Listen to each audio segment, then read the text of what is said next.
Okay, nandito ako ngayon kasama si Jollibee and later i-unbox natin yung bago nilang toy. So make sure na nakasubscribe kayo kay Pinoy Toy Review. Jollibee, invite mo sila. Yan! No? Diba? Naintindihan yung sinabi ni Jollibee doon? Tara, i-unbox na natin itong bagong toy ng Jollibee. Hello guys! Eto na, and we're going to review right now ang Jollibee Kiddie Meal Jolly Kids on Wheels. And right now, as you can see, naka-packaging pa yan, kaya i-unbox na natin yan. And ang gusto ko lang i-appreciate din natin dito sa packaging ulit ng box ng Jollibee is that meron pa mga mini games kayong malalaro doon sa loob. So, hindi sayang yung box nyo kasi at least pwede pa kayo mag-enjoy ng mga kiddos ninyo dito sa packaging nila na to. So much for that. Woo! Here we have the 1, 2, 3, 4, 5 ng Jolly Kids on Wheels. Kaya right now, check na natin isa-isa. First na i-check muna natin dito ay si Popo. Okay, so ito na si Popo. I-check muna natin yung kanyang details. First is nandito yung kanyang bike.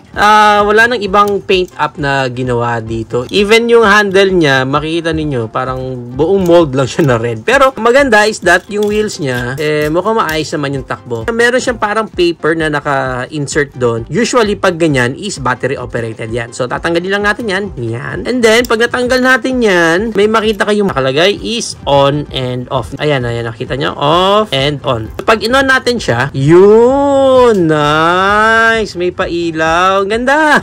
Ang ganda! Ang ganda! Galing!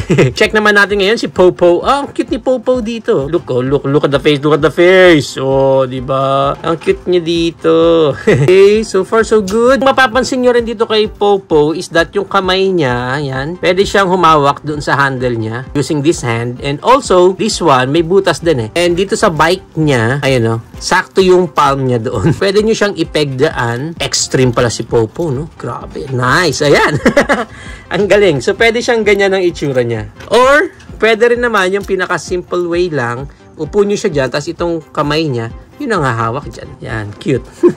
Anyway, pag ganyan, tapos naka-on na to, may ilaw-ilaw. May pa-ilaw si Mr. Popo. Ang mahirap lang kay Mr. Popo, pag ganito yung upo niya, medyo heavy kasi dito sa part na to sa likod. So, pag tinulak mo siya, yun, so may semplang siya. Mabigat kasi yung part niya dito. So, pero pag ganito yung tayo niya, parang mas balance pa siya pag ganyan. Kasi yung weight niya is nasa sides lang. Parang mas okay pa siya na nakaganyan. Okay kids, so wag niyong gagawin yung ganyang pwesto pag nagbabike kayo. Kasi ang gumagawa lang nito ay pawang si Popo lamang. Next, we're going to open here si Yum. Okay, so check muna natin details ni Yum. Ang cute-cute din ng itsura niya dito. Habang may nagtitinda ng binatog sa labas.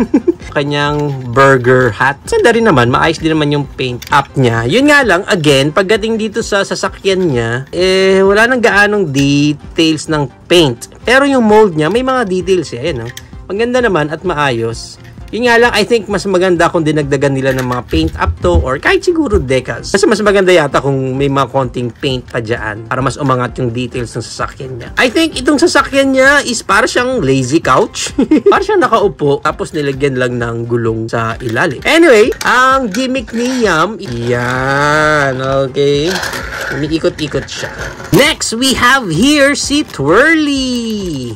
So, check muna natin yung details ni Twirly. Ang cute din ni Twirly dito. Ganda, may silver pa yung kanyang headband dyan. Ganda rin naman yung paint up niya. Actually, sa plain din, wala nang ibang paint. Pero at least itong kanyang hélice dito na umiikot-ikot din at itong handle niya, at least hindi siya buong red. Diba? Mas maganda pag may mga ibang color yung sasakyan nila. Anyway, yung aeroplano niya na to is may gulong. Kahit na nakasakay siya sa airplane, hindi siya lilipad, kundi pagugulungin lang natin siya ng ganyan. At ito ang kanyang gimmick.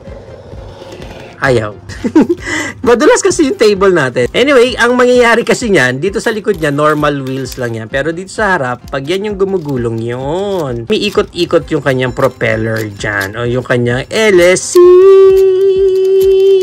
Next, we have here si Mang Binatog na hindi pa rin umaalis sa kanyang pwesto. Rinig na rinig pa rin natin yung kanyang kalembang. Anyway, nandito naman si Hetty. Okay, so pagdating dito kay Hetty, meron siyang kasamang decals or sticker na ng details ng sticker niya. Yan. And itong sticker na to, ididikit natin yan dito sa kanyang accessories naman. White na to. Okay, so para madikit natin yan, ang gagawin lang natin is that peel off natin ito. Madali naman sundan kabilaan lang. So itong wheel na yan, susundan nyo lang yung pinaka-shape niya. So ganun din dito sa kabila. Susundan lang din natin yung shape niya. Yan. Okay. And itong line naman na decals na to is ilalagay natin siya dito sa harap mismo nung sasakyan ni Hetty. Yan. Okay. Pantay na pantay. Yan. Yung details. Ganda rin ng face niya. Ganda ng details ng hair. At least may color yung pom-poms niya sa magkabila. Although yung car niya, ang nagdala lang is itong decals na dinikit natin or yung sticker. Pag wala yan, isang buong mold lang ulit. Sana ginawang black na lang din to or yellow siguro. Yung nasa likod niya or kahit itong bumper niya sa harap para mas maganda lang. And then, so this one, ang gagawin natin is that mapapansin ninyo, may shape siya dun, no? Ayun, para siyang door. So, susundan nyo lang yan. So, ibig sabihin, pag ganyan siya pataas, doon siya papasok. Yon, okay? Na pag napasok na natin yan dyan, you'll just press this, and then, yun na yung kanyang magiging gimmick. Let's see in 3, 2, 1. Wow! Ganda! And last but not the least, here we have naman si Jollibee. Check natin yung details niya. And as you can see, ba't ganyan ang itsura ni Jollibee? Nandito yata ulit yung pinsan ni Jollibee. Parang iba. Parang medyo na-weirdan ako sa itsura ni Jollibee dito. Anyway, maayos naman yung mga paint niya. And then yung sasakyan niya, tulad nung iba, isang buong mold lang din. Anyway, so much sa details. Ang pinaka-gimmick lang naman niya. So, nagsa-sideward lang si Jollibee. Yan. So, gumaganyan-ganyan lang siya. Parang dumadaan lang siya sa lubak. Pero, yung wheels naman niya sa harap, pag yun naman ang umaandar, may maririnig ka lang na parang mechanism or parang tunog ng sasakyan. Kaya ni Jollibee. Boom, boom, boom, boom, boom, boom, boom, boom, boom. And ang height nila is naglalaro between 2.5, 3 inches. So mga ganon, at least less than 3 inches yung height nung bawat isang ito. And ang maganda niyan, i-compare na rin natin sila sa iba pa nating toys tulad ng Jollibee. Ito yung release nila ng airplane. Yan. Actually, itong dalawa, sila yung medyo magkamukha Kung napanood nyo na, may video review na rin tayo nito. Parang silang dalawa yung magkamukha no? Parang feeling ko talaga pinsan lang to ni Jollibee. We also have here yung ating Jollibot. Yan ang mukha ni Jollibee, di ba? So, yan naman ang height niya. And magpasok na rin tayo ng ibang toys natin tulad ng ating Minion from McDonald's. And we also have here our Among Us toy. Yan. So, ganyan ang kanilang height comparison. Now, if you will ask me kung magkano lahat, before kasi meron silang bundle na kung saan pag bumili ka ng isang buong bucket meal ng Chicken Joy is pwede mo nang ma-avail agad yung isang set nila ng toy. Pero apparently, I'm not sure kung gano'n na sila ngayon. Pero doon kasi sa binilhan namin, shout out sa Jollibee Robinsons Novaliches, hindi na raw siya nakabundle sa bucket meal nila. So, what you have to do is that you need to purchase a meal, a kiddie meal, sa bawat isang toy na bibili mo. Sad, no? Medyo ganun na. Sana ibalik niyo yun, Jollibee. So, there you have it now, guys. Ito na ang ating Jollibee Kiddie Meal for the month of February 2023. Ang Jolly Kids on Wheels. What do you think of this Jolly Kiddie Meal toys? Is it a go for you or a no for you? Whatever your thoughts, please comment it down below. Sino, guys, ang pinaka-favorite nyo sa 5 na ito? Sa akin, ang pinaka-least favorite ko sa kanilang lahat is itong si Mr. Yum. They are supposed to be Jolly Kids on Wheels, but apparently hindi ko talaga maintindihan kung ano yung sasakyan dito ni Yum.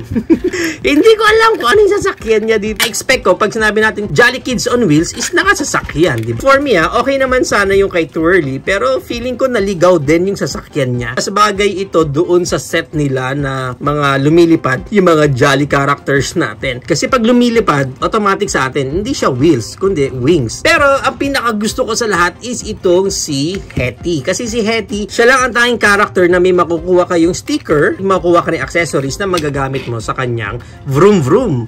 Diba? Mas astig. I think, ang pinaka best siguro sana na ginawa dito ni Jollibee is that lahat sila may ganito na lang. It's like para silang Mario Kart, iba-iba sasakyan, pero at least iisa yung gimmicks nila. Para pag naglaro kayo ng mga kapatid mo, pinsan mo, sabay-sabay kayo na magre-racing na 3, 2, 1. Tapos, diba, kung sino mauna. But that's just my opinion. I think talaga the best na ginawa dapat nila is lahat sila iisa ang gimmick. Tapos, magre-racing na lang kayo ng ganun, diba? Tapos, imagine niyo iba-iba yung kulay ng sasakyan nila. Mas enjoy yun. Mas enjoy yun para sa akin. Pero right now, kung tatanungin nyo ko, kung bibili kayo ng isang piraso lang, wala kayong balak na kompletuhin lahat, I think mas maganda bilhin nyo si Hetty. Mas mag-enjoy kayo kay Hetty compared sa iba. So, there you have it now, guys. If you have any comments, questions, suggestions, or any violent interactions, please comment it down below. Once again, this is Pinoy Toy Review, signing out!